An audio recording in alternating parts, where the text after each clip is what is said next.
السلام علیکم ورحمۃ اللہ وبرکاتہ۔ بسم اللہ الرحمن الرحیم۔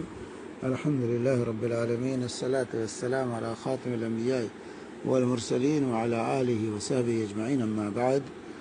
ایک بہن کا یہاں سوال ہے کہ ہم مدینہ میں ہیں، عصر اور مغرب کے بیچ مسجد قباء اور مسجد قبلتین جانا چاہتے ہیں، کیا وہاں دو رکعت نفل پڑھ سکتے ہیں؟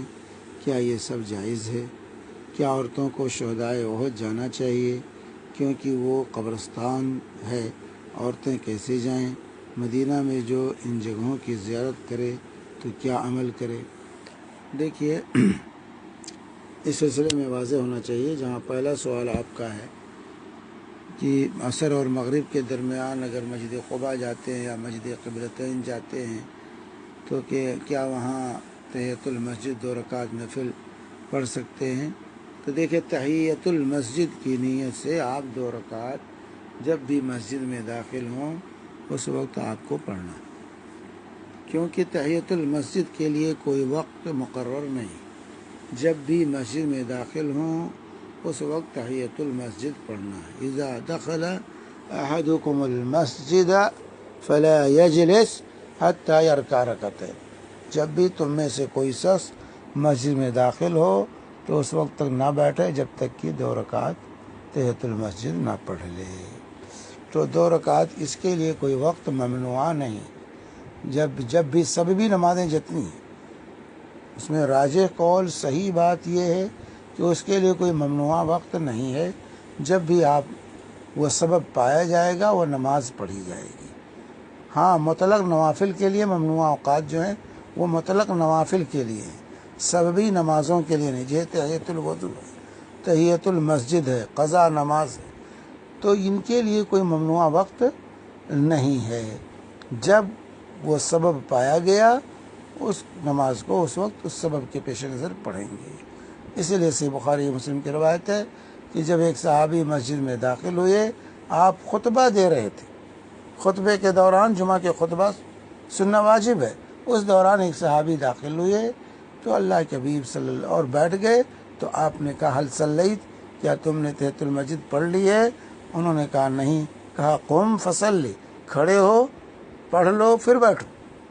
ان کو کھڑا کیا، پڑھایا، پھر بیٹھنے دیا، حالانکہ خطبے کا سننا واجب ہے۔ ایسے وقت میں بھی آپ ان کو بیٹھنے کی اجازت نہیں دی بغیر پڑھے ہوئے۔ تو تحیۃ المسجد کے لیے کوئی ممنوع وقت نہیں ہے، تحیۃ الوضو کے لیے کوئی ممنوع وقت نہیں ہے۔ تو اگر آپ مسجد قباء جاتی ہیں اس کی زیارت کے لیے اور عصر کے بعد جاتی ہیں تو وہاں جا کر آپ 2 رکعت تحیۃ المسجد شوق سے پڑھیں، اس میں ممانعت نہیں ہے۔ ایک چیز تو یہ واضح ہونا چاہیے۔ اور دوسری بات جو آپ نے کیا شہدائے احد کی زیارت کے لیے، دیکھیے مدینہ میں زیارت گاہیں 4 ہیں۔ ایک مسجد نبوی، البقیع قبرستان، احد شہدائے احد، اور جو ہے مسجد قباء۔ شرعی اور مسنون زیارت گاہیں یہی 4، مسجد نبوی کی زیارت، اور اسی طریقے سے بقیع کی زیارت، شہدائے احد کی زیارت، اور مسجد قباء کی زیارت۔ تو مسجد نبوی کی زیارت یہ مردوں اور عورتوں دونوں کے لیے، اسی طریقے سے مسجد قباء کی زیارت یہ مردوں اور عورتوں دونوں کے لیے ہے۔ البتہ قبرستان البقیع کی زیارت یہ صرف مردوں کے لیے ہے، عورتیں قبرستان میں نہیں جائیں گی، عورتیں قبرستان میں نہیں جائیں گی۔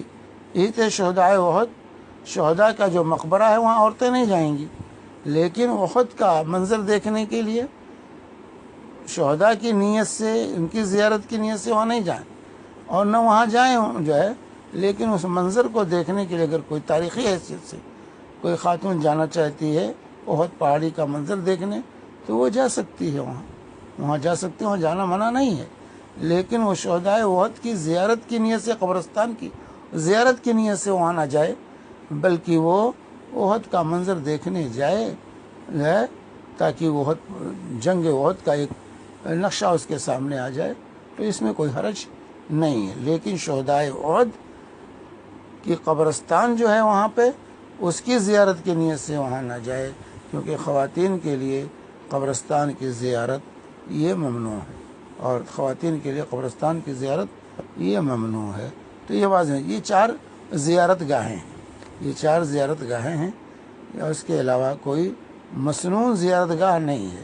ہاں تاریخی حیثیت سے آپ کچھ دیکھنا چاہتی ہیں یا لوگ جانا چاہتے ہیں تو تاریخی حیثیت سے آپ مدینہ کے دوسرے علاقوں میں جائیے، دیکھیے، جو ہے اس میں کوئی حرج نہیں ہے، لیکن اس کو تاریخی مسنون زیارت مت سمجھیے، اس میں یہ ثواب مت سمجھیے کہ دیکھنے جائیں گے تو ثواب ملے گا، یہ واضح ہونا چاہیے۔ ثواب کی نیت سے نہ جائیں کہ وہاں جائیں گے تو، ہاں تاریخی حیثیت سے اگر آپ دیکھنا چاہتی ہیں تو شوق سے اور مقامات کو دیکھیں جن کی تاریخی حیثیت ہے، جن کی تاریخی حیثیت ہے، اس کو تاریخی حیثیت سے آپ دیکھ سکتی ہیں، لیکن اس کو عبادت سمجھ کر یا نیکی سمجھ کر کے ثواب کی غرض سے جانا یہ صحیح نہیں ہے، یہ صحیح نہیں ہے۔ لیکن تاریخی حیثیت سے اگر آپ ایک جائزہ لینا چاہتی ہیں، ایک نظر ڈالنا چاہتی ہیں تو آپ شوق سے وہاں جا سکتی ہیں۔ وصلی اللہ علی نبینا محمد وعلی آلہ وصحبہ وسلم۔